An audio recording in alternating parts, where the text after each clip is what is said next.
శాంసంగ్కు 5,000 కోట్ల పన్ను notice. Mobile టవర్లో వాడే కీలక సామాగ్రి దిగుమతుల వ్యవహారంలో దక్షిణ కొరియా సంస్థ శాంసంగ్ ఎలక్ట్రానిక్స్కు భారత ప్రభుత్వం $601 మిలియన్ పన్ను నోటీసులను పంపింది.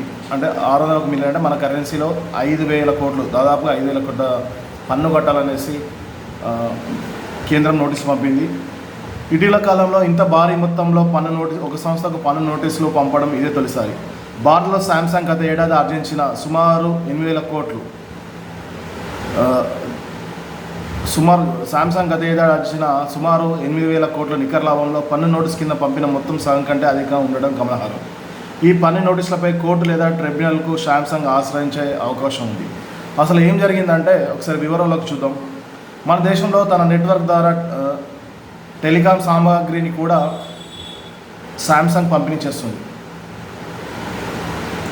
మొబైల్ టవర్లో వాడే కీలక విడిభాగాల దిగుమతి సమయంలో వాటిని తప్పుడు విభాగం కింద చూపిస్తూ 10 నుంచి 20%, 10 to 20% టారిఫ్ను ఎగ్గొట్టేందుకు ప్రయత్నించడంపై 2023లోనే శాంసంగ్ను హెచ్చరిస్తూ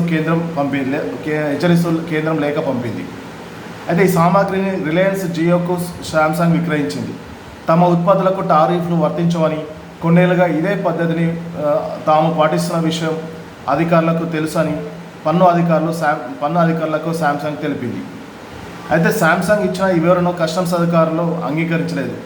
జనవరి 8న జారీ అయిన ఆదేశాల ప్రకారం ఎగ్గొట్టిన పన్నును 100% జరిమానాతో కలిపి 4,460 కోట్లు చెల్లించాల్సిందిగా శాంసంగ్ను ఆదేశించారు. భారత్లో పనిచేస్తున్న ఆ సంస్థకు చెందిన 7 ఉన్నతాధికారులకు 650 కోట్ల జరిమానా విధించారు. మొత్తంగా $610 మిలియన్ కట్టమని పన్ను నోటీసులు పంపారు. అయితే నోటీసులపై న్యాయస్థానాలను ఆశ్రయించేందుకు ఉన్న మార్గాలను అన్వేషిస్తున్నామని శాంసంగ్ తెలిపింది. ఖచ్చితంగా కేంద్ర ప్రభుత్వం చర్యలు తీసుకోవాల్సిందే. ఎందుకంటే శాంసంగ్ అనేది దక్షిణ కొరియా సంస్థ.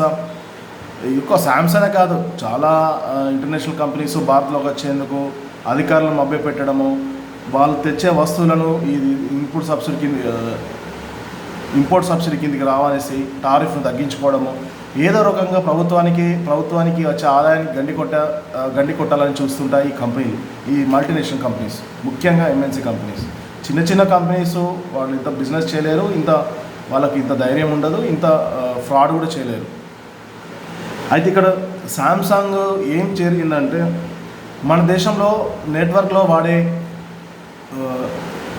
ముఖ్యమైన విడిభాగాలను జియోకు శాంసంగ్ నెట్వర్క్ సరఫరా చేస్తుంది. అయితే మన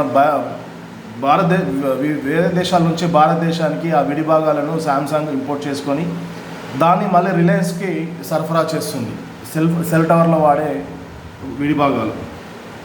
అయితే భారత ప్రభుత్వం ఇది గుర్తించి కేంద్ర వాణిజ్య శాఖ 2023లోనే శాంసంగ్ను హెచ్చరించింది. కానీ అప్పటి నుంచి తీరు మార్చకపోగా అది మేము ఇలాగే కంటిన్యూ చేస్తాం, మీ అధికారులకు కూడా తెలుసు అనేసి పన్ను అధికారులకు తెగేసి చెప్పింది.